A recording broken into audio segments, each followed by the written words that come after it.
We are Sokoa Mambo Team and we are going to present our CLIL didactic unit. In our case, we need to implement an innovative methodology that motivates the students.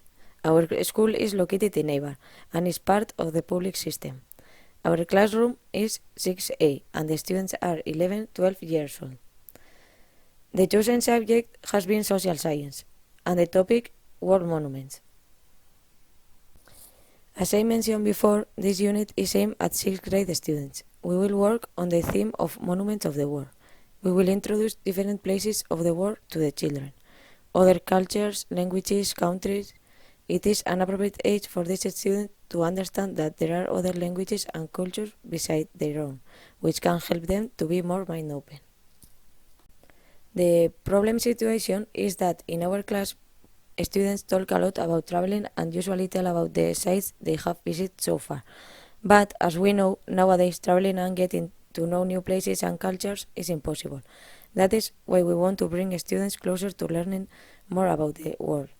With this project, students will learn about some of the world's monuments and how to locate them.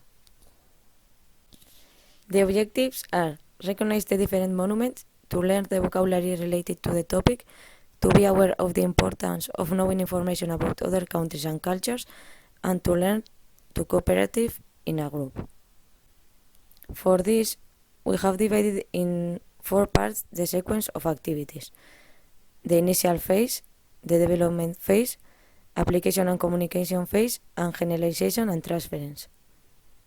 Now we are going to introduce the activities. Activity 1, preliminary ideas.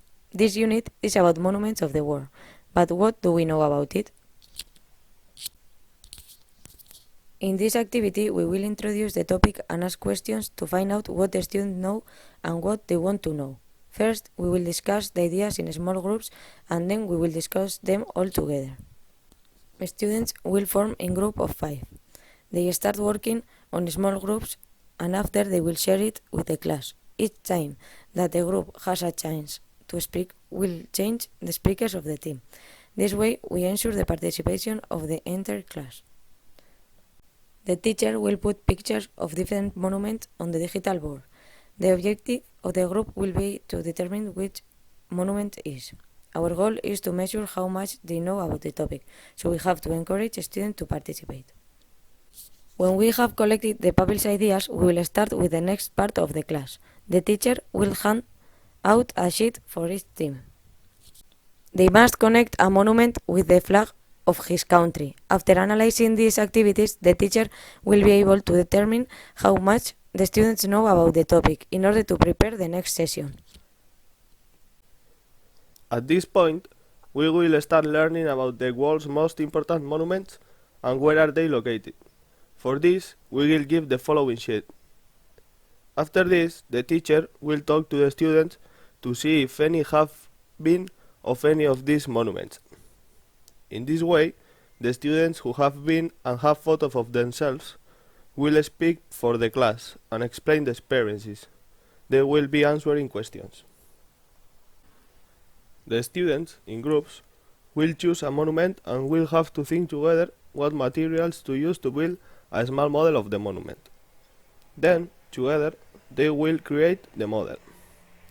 The pupils will have to think about and decide on the most suitable materials to build the model. To do this, they will cooperate as a group and make joint decisions, respecting different decisions. Once the students have filled in the sheet, the teacher will give them the necessary materials to make their model in groups of 4 or 5 people. Mathematics becomes very important at this age, and for this reason, with this exercise, we will take numbers to real life. We will ask the pupils to look at the measurements of the monuments we have worked on. Then we will ask them to order them from the lowest to the highest. Students will be able to use their computer to search for information. We will use this activity to work on IT2. After the students classify the monuments, they will create a graphic using their computer. For the second part, for the class, we will use the Excel program. After searching the height, they will order the monuments and create a graphic. The teacher will give the instructions to use the program for the digital board. It's a good opportunity for the students to help each other.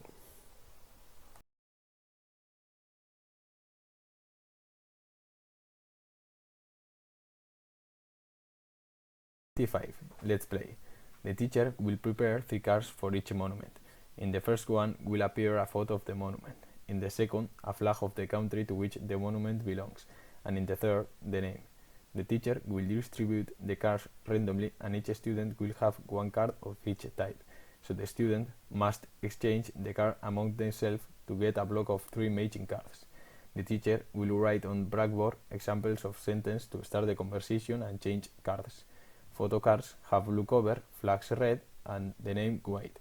This way, they will identify cards easier. Will be some of the phrases that the teacher will propose for the activity. Does the flag have a color? Where is your monument located? Do you have the monument that is located in? Is your monument located in this country? Activity 6. The letter. The teacher will prepare letters with the image of the different monument. He will distribute them randomly among the students. The objective of the students will be to write a letter telling how their vacations were there. Through this exercise, they will have the opportunity to apply that they have learned, countries, language, culture. For this purpose, they may look at the data used in the previous exercise. Thanks to this, we will bring the students closer to the subject. We will keep the written letters so that the students can see the work of their classmates. Activity 7. Museum. When we have worked on the different monuments, we will do a final task, which will be to create a museum to present that we have worked on the other groups in the school. In groups, students will explain the work that they have done. In this way, we will work on the oral language and other pupils will be able to see the work we have done.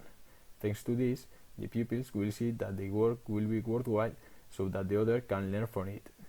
Work will be carried out throughout the project as the students make and create different materials. We will store or place them in the classroom. In this way, we will create the museum little by little, and these last days will be only used for the placement of certain situations and to prepare what each group will present. Students will be placed in groups of 5. Each group will have a monument and the countries will not repeat, so there will be 5 monuments of 5 different countries. Each team will create a presentation and a model with clay. At the end of the class, they will present their creations. We will ask visitors to the museum to ask easy questions, so that the students feel confident in their work and they can show the work they have done during the project. In the part of assessment to evaluate the students, we will use the following rubrics, with which we will evaluate their linguistic ability, their way of working and what they have learned about monuments. Adding to this, we will give an auto-evaluation rubric to the student to know what they think about their work and to see what is their opinion about the didactic unit. For example, the points we have are: the student is able to identify every monument, the student ubicate the monuments in each country, and the student can speak fluently, and the student is able to write English.